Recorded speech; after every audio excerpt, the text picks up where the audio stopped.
Graça e paz, amados. Eu sou Rita Oliveira e hoje nós vamos falar sobre os filhos de Deus e os filhos dos homens. Se você se interessa sobre isso, então fique conosco que nos próximos minutos nós estaremos estudando a Bíblia.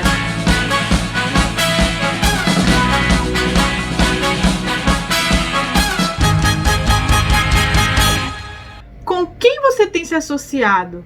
Esse é o título do nosso estudo de hoje, e o texto de referência se encontra em Gênesis capítulo 6, versículos de 1 a 6. A minha versão é Nova Almeida atualizada. Como se foram multiplicando os homens na terra, e lhes nasceram filhas, vendo os filhos de Deus que as filhas dos homens eram formosas, tomaram para si mulheres, as que entre todas mais lhes agradaram. Então disse o Senhor: o meu espírito não agirá para sempre no homem, pois este é carnal, e os seus dias serão 120 anos. Ora, naquele tempo havia gigantes na terra, e também depois, quando os filhos de Deus possuíram as filhas dos homens, as quais lhe deram filhos. Estes foram valentes, varões de renome na antiguidade. Viu o Senhor que a maldade do homem se havia multiplicado na terra e que era continuamente mau todo o desígnio do seu coração. Então se arrependeu o Senhor de ter feito o homem na terra, e isso lhe pesou no coração. Neste capítulo, nós vemos Deus se pronunciando negativamente sobre a união de seus filhos com as filhas dos homens, a ponto de entristecer o seu coração e de se arrepender de ter feito o homem. Mas por que será que foi tão drástica a sociedade entre os filhos de Deus e as filhas dos homens? Há uma especulação sobre os filhos de Deus referidos nesse capítulo, mas após uma leitura minuciosa dele e dos que o antecedem, fica claro quem são esses filhos. Muita gente acha que os filhos de Deus descritos nesta passagem são os mesmos filhos de Deus relatados em Jó 1:6. Num dia em que os filhos de Deus vieram apresentar-se perante o Senhor, veio também Satanás entre eles. A partir dessa leitura em Jó, muitos pensam que os filhos de Deus descritos em Gênesis 6 são seres celestiais, anjos. Só que a palavra traduzida filhos de Deus do aramaico, ben, apesar de ter um significado relacionado a descendentes de pais humanos, essa palavra possui uma variedade de aplicações e pode ser usada no sentido mais amplo do relacionamento, literal e figurado. Ou seja, pode ser um neto, súdito, nação, filhos em geral, membro de uma associação, classe ou ordem. Por conta dessa ampla aplicabilidade da palavra bem, não confundir os filhos de Deus descritos em Gênesis 6 com os filhos de Deus anjos descritos em Jó. Então, no nosso texto de referência em Gênesis 6, os filhos de Deus não são anjos.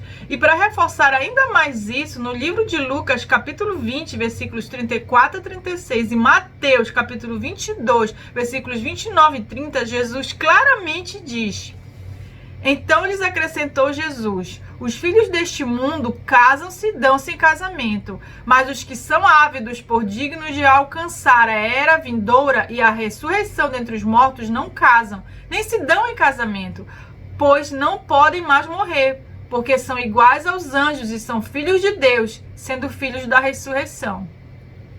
Então Jesus lhes esclareceu: vós estáis equivocados por não conheceres as Escrituras, nem o poder de Deus. Na ressurreição as pessoas não se casam, nem são dadas em matrimônio, são todavia como os anjos do céu. Logo, o próprio Jesus afirma que os anjos, filhos de Deus, porque foram criados por Deus, não se casam. Então, quem são os filhos de Deus relatados em Gênesis 6? Nos capítulos anteriores, a Bíblia nos diz que Adão teve 3 filhos, Abel, Caim e Sete. Abel, todos nós sabemos, foi assassinado por Caim. Sete veio depois. Logo, houve 2 gerações, os descendentes de Sete e os descendentes de Caim. Vamos ler Gênesis 4, 25 e 26. Adão tornou a ter relações com a sua mulher, e ela deu à luz um filho, a quem pôs o nome de Sete, dizendo: Deus me concedeu outro descendente em lugar de Abel, que Caim matou. A Sete nasceu-lhe também um filho, ao qual pôs o nome de Enós. Foi nesse tempo que se começou a invocar o nome do Senhor. Observe que a geração de Sete começou a invocar o nome do Senhor. Era uma geração que temia e andava com Deus. Ficou no lugar da geração de Abel, homem que foi morto por entregar as primícias do que produzia ao Senhor. Isto está relatado em Gênesis 4:4. Abel, por sua vez, trouxe das primícias do seu rebanho e da gordura deste. O Senhor se agradou de Abel e de sua oferta. Um dos descendentes de Sete andou tanto com Deus que foi arrebatado. E isto está escrito em Gênesis 5:24. Enoque andou com Deus e não foi mais visto, porque Deus o levou para junto de si. Nessa geração também nasceria um homem que encontraria a favor do Senhor, e ele e toda a sua casa seriam salvos no dilúvio. Observe Gênesis 6:8. Porém Noé encontrou favor aos olhos do Senhor. Então fica claro que os filhos dos homens descritos em Gênesis 6, eles adoravam o Senhor, eles entregavam as primícias do que produziam ao Senhor e eles andavam com o Senhor. Então não eram anjos caídos que se envolveram com filhas dos homens. E falando em filhas dos homens, quem eram elas? E qual a diferença entre os filhos de Deus e os filhos dos homens? Vamos ver Gênesis 4:17. E Caim teve relações com sua mulher, ela ficou grávida e deu à luz Enoque. Caim edificou uma cidade e a chamou de Enoque, o nome de seu filho. Aqui fica claro que Caim se ocupou em construir uma cidade e pôs o nome do seu filho nela. Você notou que há um Enoque tanto na descendência de Sete quanto na descendência de Caim? A palavra Enoque significa iniciado, dedicado, consagrado. Só que diferente de Enoque, descendente de Sete, dedicado e consagrado ao Senhor, esse Enoque, descendente de Caim, era dedicado às coisas do mundo, porque a Bíblia diz que além de ter uma cidade com seu nome, os seus filhos se aperfeiçoaram no que concerne às coisas naturais, dominando os metais da época e tocando instrumentos musicais, de acordo com Gênesis capítulo 4, versículos 21 e 22. O nome de seu irmão era Jubal, que foi o pai de todos que tocam harpa e flauta. Zilá, por sua vez, deu à luz a Tubal-Caim, artífice de todo instrumento cortante, de bronze e de ferro. A irmã de Tubal-Caim foi Naamá.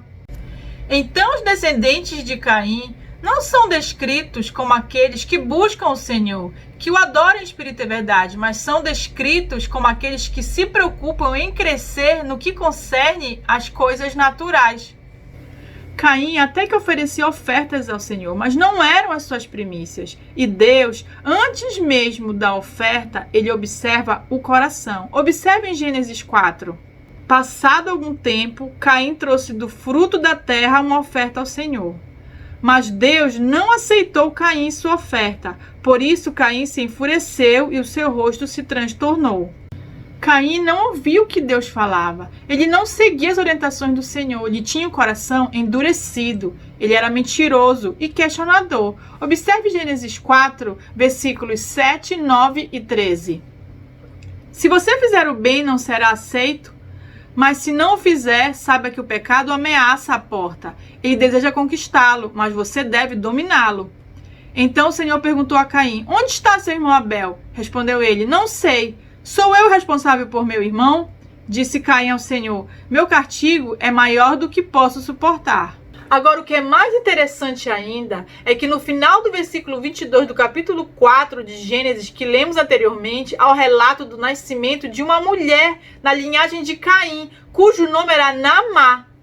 Você já parou para perguntar por que o nome de uma mulher vem sendo destacado aqui numa descendência patriarcal, onde as mulheres não eram citadas a não ser se realizasse algo de importância ou tivesse uma característica marcante?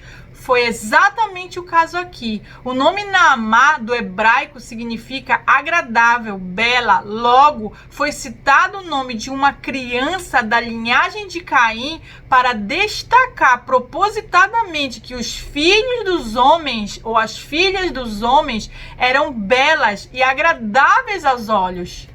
O que diz mesmo nosso texto de referência em Gênesis 6? Que os homens começaram a se multiplicar e tiveram filhas, fazendo justamente alusão à linhagem de Caim. E ainda que os filhos de Deus viram que as filhas dos homens, filhas de Caim, eram formosas, belas e agradáveis, e tomaram para si. Agora nós sabemos quem são os filhos de Deus e as filhas dos homens descritos em Gênesis 6. A beleza das mulheres de Caim fez com que os filhos de Deus, servos do Senhor, deixassem de se envolver com a linhagem de Sete e passassem a se envolver com a linhagem de Caim.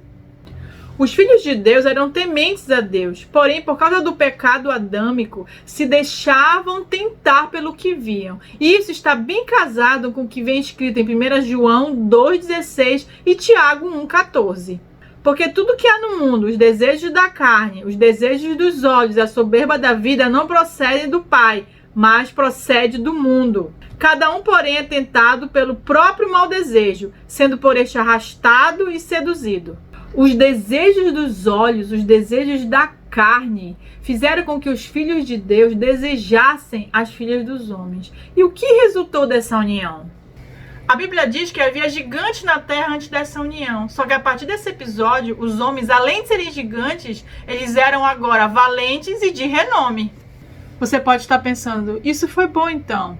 Só que, a partir daí, os filhos de Deus que antes buscavam a Deus, entregavam as suas primícias ao Senhor, andavam com Deus, influenciados pelas filhas dos homens, passaram a ser maus, soberbos e fazer tudo que o seu coração desejava, sem nenhum critério, sem direcionamento do Senhor. E isso entristeceu o Senhor. Então, quais as características dos filhos de Deus e dos filhos dos homens? Os filhos de Deus entregam as primícias do que têm ou do que produzem ao Senhor. Invocam o nome do Senhor. Estão continuamente na presença do Senhor. Porém, por causa do pecado adâmico, são tentáveis e podem se dobrar aos desejos da carne.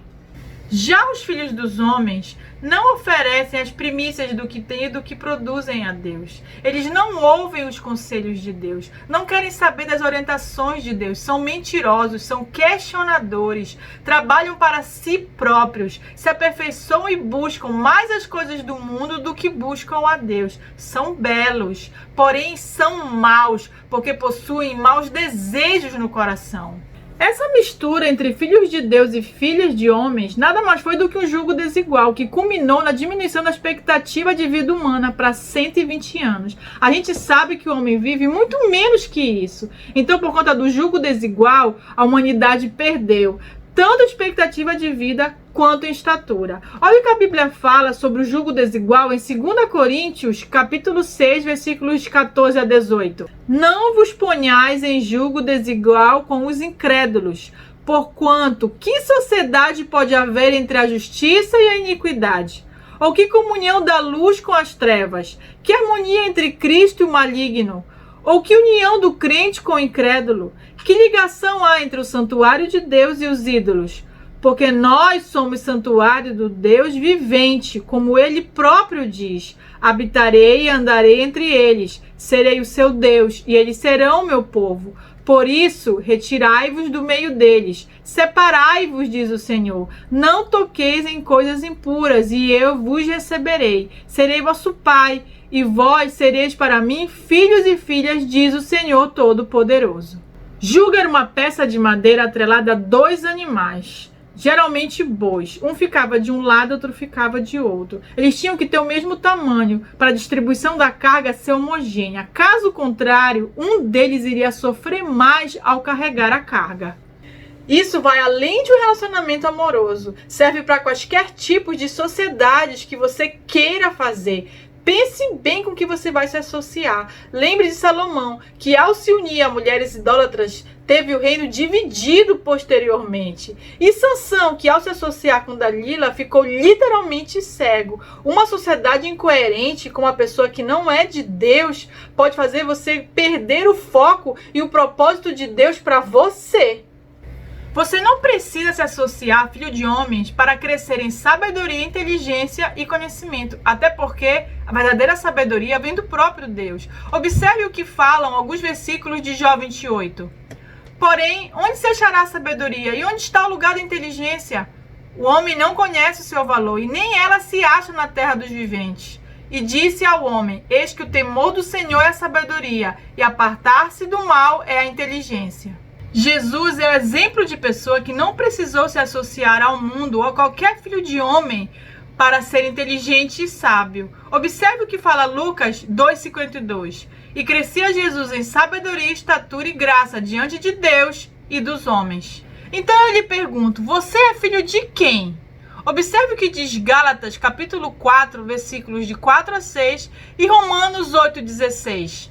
Mas quando chegou a plenitude do tempo, Deus enviou seu filho, nascido de mulher, nascido sob a lei, para resgatar os que estavam sob a lei, a fim de que recebêssemos a adoção de filhos. E porque vocês são filhos, Deus enviou o Espírito de seu Filho ao nosso coração. E esse Espírito clama, Abba, Pai. O próprio Espírito testemunha ao nosso espírito que somos filhos de Deus. Você é filho do Deus vivo e, como filho de Deus, não precisa se associar aos filhos dos homens para ser valente, valoroso ou inteligente, pois Deus lhe dá condições para isso. Então, meu querido irmão e irmã, cumpram os princípios da palavra de Deus e recebam as promessas. Vivam como filhos de Deus nessa terra. Cresçam em sabedoria diante de Deus, na sua presença continuamente. Não se dobrem aos desejos da carne. Sejam inteligentes, apartem-se do mal e se associem, se aliem, se unam aos filhos de Deus. Pense nisso, meu irmão e minha irmã. Que Deus te abençoe, em nome de Jesus.